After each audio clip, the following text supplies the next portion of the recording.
Triomphe Congo TV est une chaîne d'analyse politique, économique, sociale et culturelle. Congolais de partout, aimez votre chaîne, abonnez-vous, likez et activez la notification. Vous voulez la bonne information?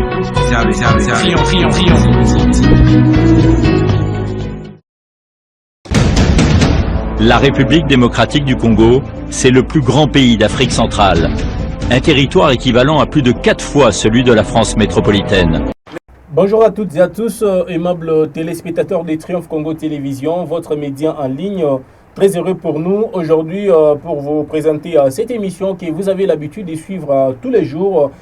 L'émission Décret Info Kilashi Kumambo. Comme vous le savez, aimables téléspectateurs, dans cette émission, nous recevons les acteurs politiques, les acteurs économiques, les acteurs de la société civile, les femmes leaders, les entrepreneurs, même les pasteurs qui viennent dans cette émission pour faire une analyse sur un sujet d'actualité ici en République démocratique du Congo. Alors aujourd'hui, nous allons vous parler du christianisme parce qu'il y a beaucoup de gens qui se posent des questions. D'où vient le christianisme? Comment s'est déroulé ici en Afrique et surtout ici en République démocratique du Congo, dans toutes les provinces.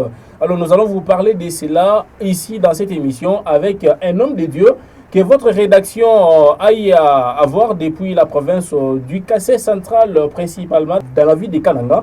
Alors vous avez l'intérêt, aimables téléspectateurs, de rester avec nous pour suivre toutes les explications de ces pro-disciples du prophète Kadima dans cet entretien que vous allez suivre tout au long de cette émission. Aimables téléspectateurs, avant d'arriver à tout cela, je vous demande comme d'habitude de vous abonner très massivement sur votre télévision Triomphe Congo Télévision.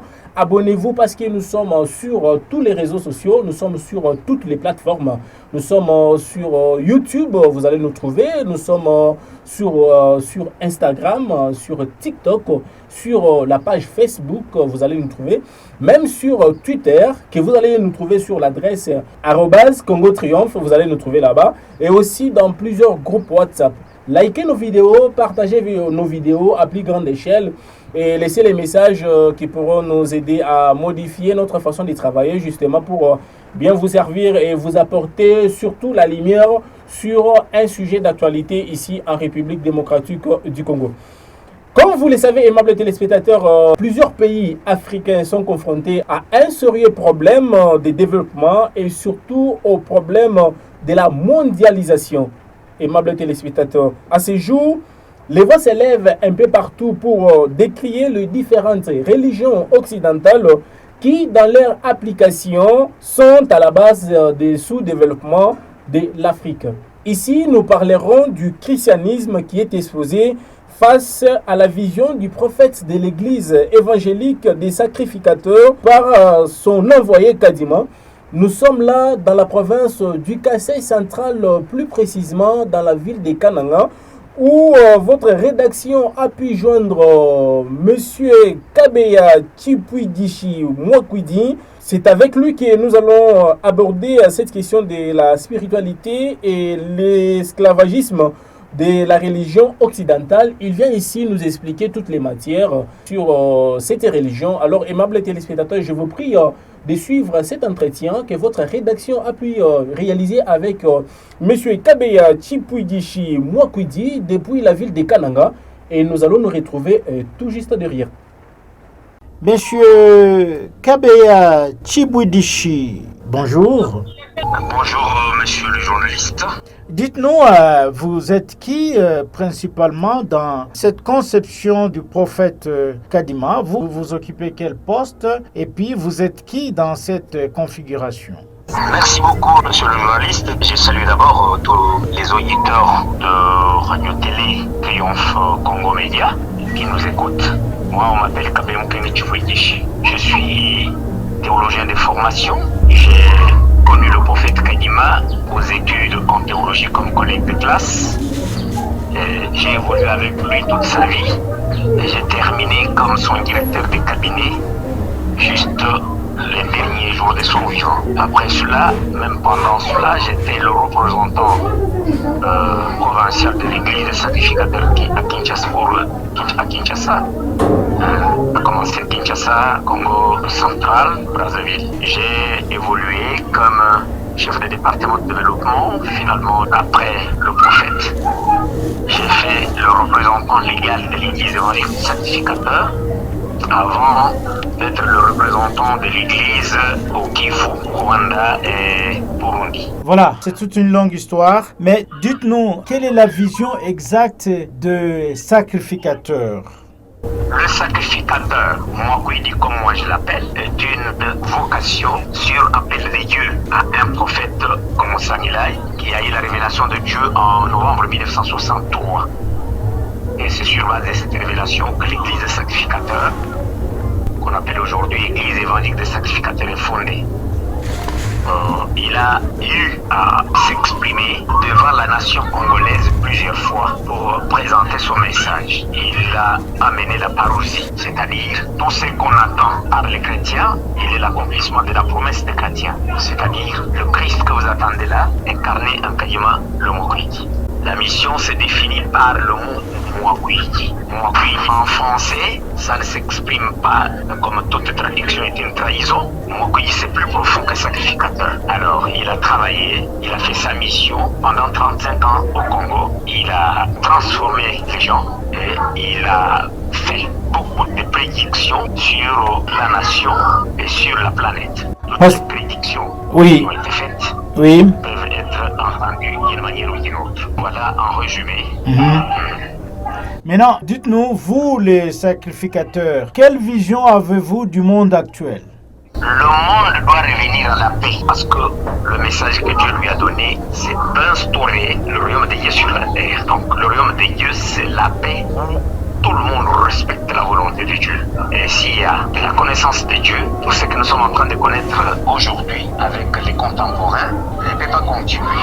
Parce que s'il y a amour de Dieu, il y aura respect de l'homme d'abord et le respect de l'ordre établi. C'est Dieu qui établit l'ordre et tout ce qu'on est en train de connaître, c'est une transgression et c'est une sorte de trahison sur la volonté de Dieu. Alors, ce que nous connaissons aujourd'hui en République démocratique du Congo, c'est une agitation du monde spirituel. Parce que nous sommes plus concentrés sur la spiritualité et le monde spirituel que sur tout ce que nous voyons matériellement qui est l'ombre de la réalité de l'homme sur terre spirituel. Oui, allons lentement. Lorsque vous dites de la réalité de l'homme sur terre et la spiritualité, comment vous expliquez les deux nuances? L'homme est une créature. Et cette créature n'est pas venue de soi, c'est lui qui l'a créée avec un objectif. L'objectif, c'est d'abord que l'homme soit Dieu sur terre et qu'il domine sur toutes les créatures. Il y a des tergiversations dans le monde spirituel. Ce qu'il faut d'abord, c'est de rétablir l'ordre dans le monde spirituel et tout va aller de soi. L'émission que vous avez suivie avec Mbota Chimini, c'était de savoir comment vous parlez de spiritualité, etc., etc. Parce que je l'ai parlé en Tchouba, Dieu a parlé au prophète Kadima en Tchouba.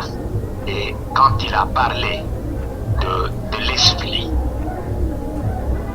pour eux, ils tiennent l'esprit comme étant un mot étrange qui n'est pas africain et qui n'a pas de fondement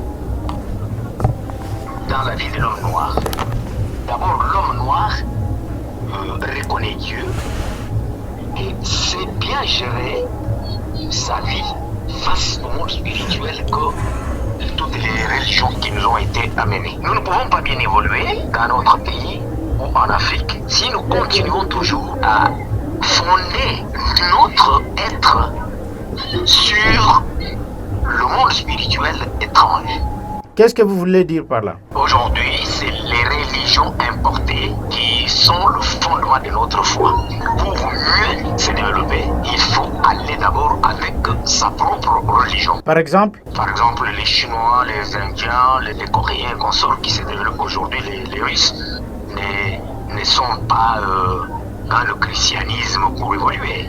Aujourd'hui, la grande partie des Africains ne connaissent Dieu que par Jésus-Christ. Et en dehors de Jésus-Christ, on n'a pas Dieu. Et pour vous, Jésus-Christ n'est pas le symbole de la spiritualité divine? C'est ce que vous voulez dire? Non, moi je ne renie pas Jésus-Christ. Jésus-Christ c'était un prophète de Dieu.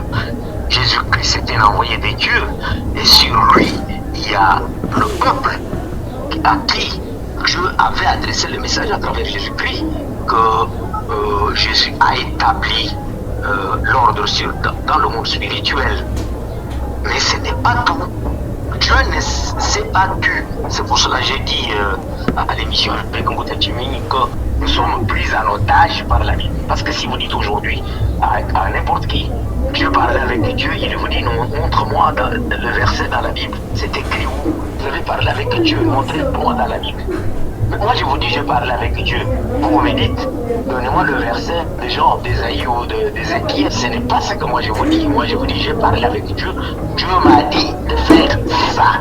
Parce que c'est le monde spirituel qui oriente l'homme à bien bâtir sa vie. Oui, le monde spirituel fait que l'homme puisse bien bâtir sa vie. Mais alors, pour ce qui est de l'Afrique, l'Afrique a vendu toute sa culture vers l'Occident. Quelle sera, selon vous, l'autre alternative? Vous avez touché le fond même du message que nous sommes en train de prôner. Ils n'ont pas vendu. Moi je dis, l'Afrique n'a pas vendu sa farce. Revenons au Congo. Les missionnaires catholiques, accompagnés de Belges, qu'est-ce qu'ils ont fait? Ils n'ont pas demandé notre volonté pour détruire tout ce que nous avions comme religion. Ils ont pris tout pour amener et tout chez nous était mis dans un même sac, on nous dit, ça c'est Satan. Monsieur Kabea, lorsque vous dites ça, il y a le problème des Mikishi. On connaît que les Africains étaient très puissants devant leur Mikishi. On pouvait invoquer un grand-parent qui est décédé et il agit. Mais aujourd'hui, ça ne se fait plus. Mais pourquoi vous revenez toujours dans cette conception qui est ancienne et révolue aujourd'hui avec les groupes? Monsieur le journaliste, vous avez bien touché. Quand vous parlez de Mikishi, je crois que c'est la traduction qui vous fait défaut. Ou la conception, quand on parle de Mikishi, pour vous, les Mikishi, c'est-à-dire les défunts, les morts. Oui, par exemple aussi les œuvres d'art. Mikishi, parce que le terme Tchoulouba, Mikishi ne veut pas dire le mort. Et ça veut dire quoi? Quand les Blancs sont venus, s'ils faisaient bien la traduction, par exemple, en Tchoulouba, on appelle les Nyuma, ce n'est pas un Tchoulouba. On appelle par exemple Spiritu. Spiritu, ce n'est pas un Tchoulouba. Ce sont les mots transcrits.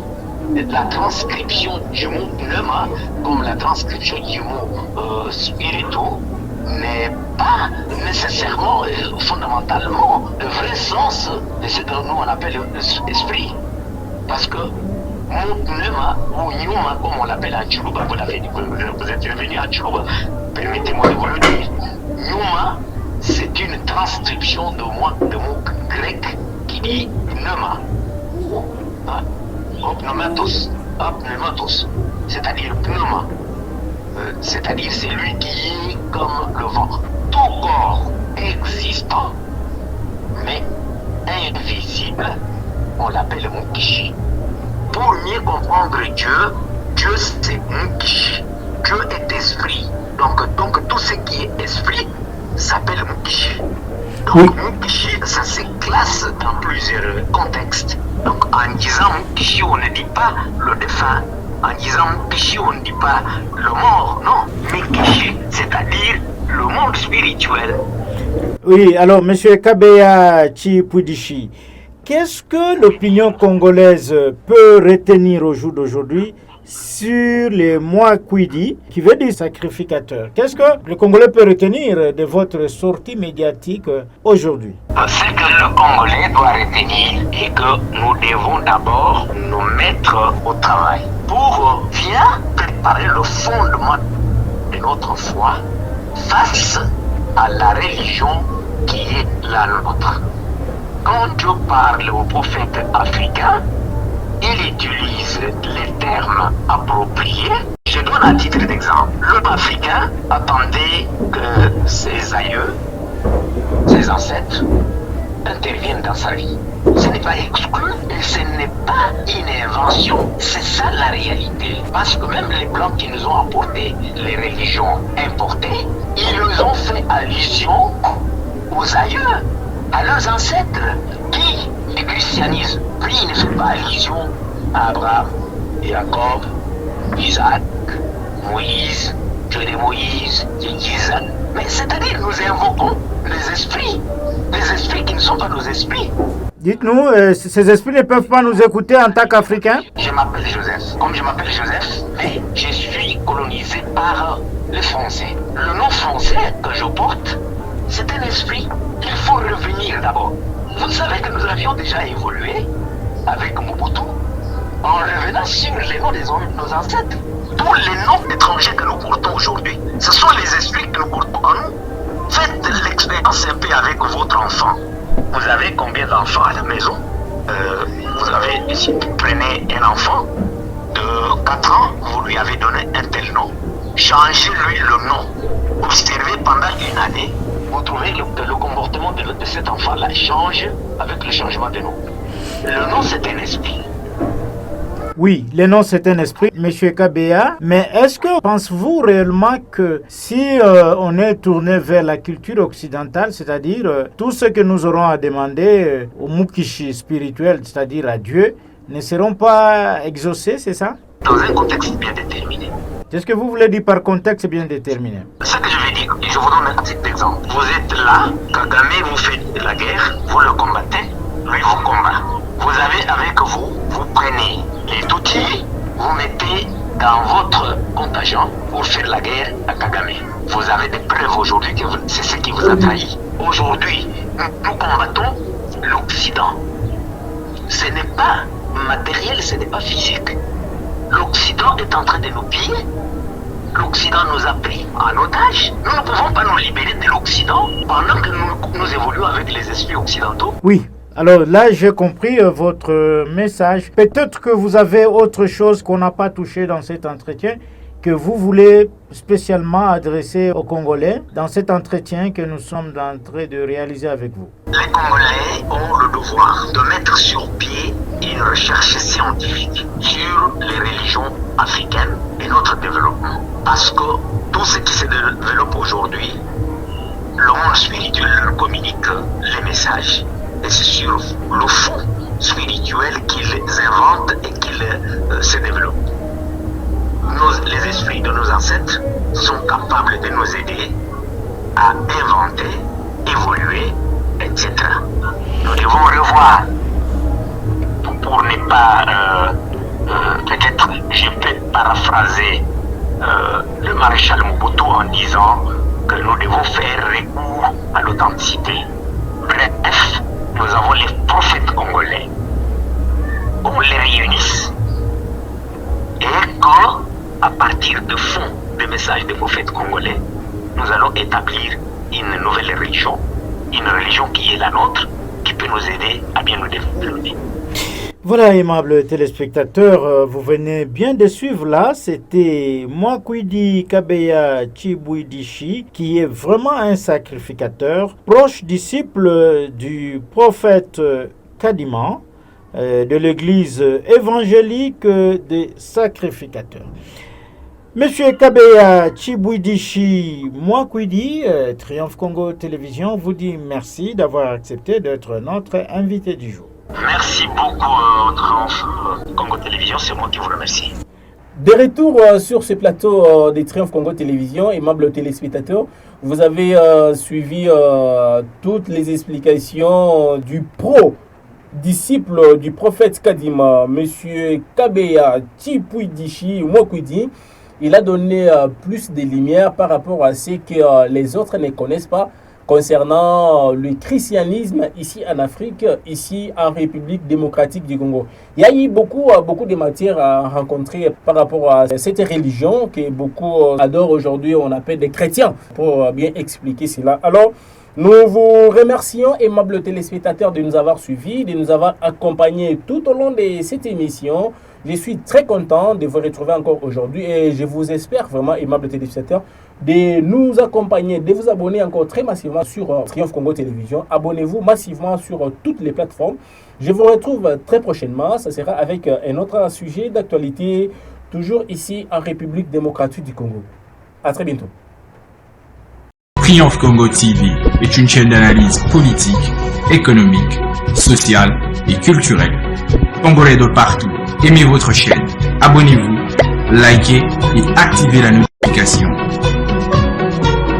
Vous voulez la bonne information? Triomphe.